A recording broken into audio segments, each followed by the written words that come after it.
झारखंड भारत का एक समृद्ध ऐतिहासिक, सांस्कृतिक और प्राकृतिक धरोहरों से भरा राज्य है।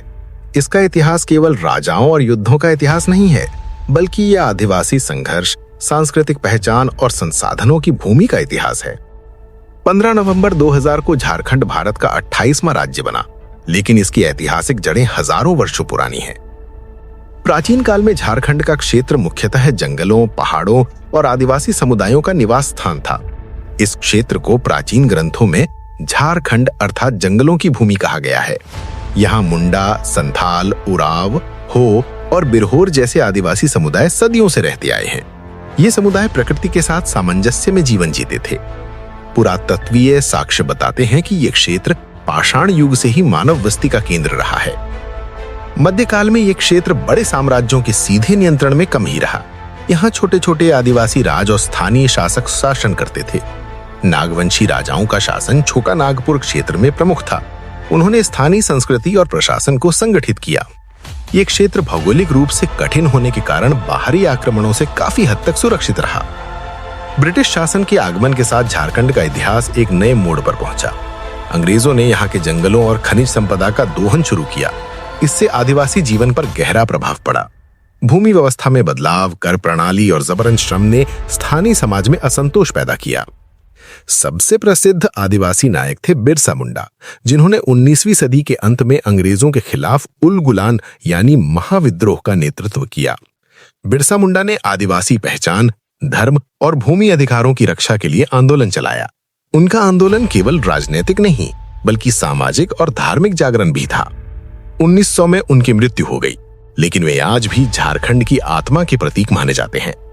इसी काल में संथाल विद्रोह यानी 1855-56 हुआ, जिसमें हजारों आदिवासियों ने अंग्रेजी शासन के खिलाफ हथियार उठाए। ये विद्रोह भारत के स्वतंत्रता संग्राम की शुरुआती बड़े जन आंदोलनों में से एक था। इन संघर्षों ने ब्रिटिश प्रशासन को झारखंड क्षेत्र के लिए विशेष कानून बनाने पर मजबूर किया। 20वीं सदी में झारखंड क्षेत्र भारतीय स्वतंत्रता आंदोलन से भी जुड़ा। स्थानीय नेताओं ने आदिवासी अधिकारों और अलग राज्य की मांग को संगठित रूप दिया। स्वतंत्रता के बाद ये क्षेत्र बिहार राज्य का हिस्सा बना, लेकिन आर्थिक और सामाजिक उपेक्षा की भावना बनी रही। झारखंड अलग राज्य आंदोलन कई दशकों तक चला। इस आंदोलन में छात्र संगठनों, आदिवासी नेताओं और सामाजिक कार्यकर्ताओं ने भाग लिया। अंततः 15 नवंबर 2000 को, जो कि बिरसा मुंडा की जयंती भी है, झारखंड भारत का नया राज्य बना। ये ऐतिहासिक निर्णय लंबे संघर्ष का परिणाम था। आज झारखंड भारत के सबसे खनिज संपन्न राज्यों में से एक है। कोयला, लौह अयस्क, तांबा और बॉक्साइट जैसे संसाधनों के कारण इसे भारत का औद्योगिक हृदय कहा जाता है। जमशेदपुर, बोकारो और धनबाद जैसे शहर औद्योगिक विकास के केंद्र है।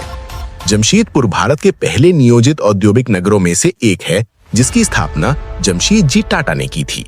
हालांकि संसाधनों की प्रचुरता के बावजूद झारखंड सामाजिक और आर्थिक चुनौतियों से जूझ रहा है। गरीबी, विस्थापन, शिक्षा की कमी और पर्यावरणीय समस्याएं अभी भी प्रमुख मुद्दे हैं। फिर भी राज्य अपनी सांस्कृतिक पहचान, लोक नृत्य, त्योहारों और आदिवासी परंपराओं को मजबूती से संजोए हुए है। झारखंड का इतिहास संघर्ष, पहचान और प्रकृति से जुड़ाव का इतिहास है। ये भूमि वीर आदिवासी नायकों, सांस्कृतिक विविधता और प्राकृतिक संपदा से भरी हुई है। प्राचीन काल से आधुनिक राज्य बनने तक झारखंड ने अनेक ऐतिहासिक परिवर्तन देखे हैं। आज ये राज्य विकास और परंपरा के बीच संतुलन बनाने की दिशा में आगे बढ़ रहा है।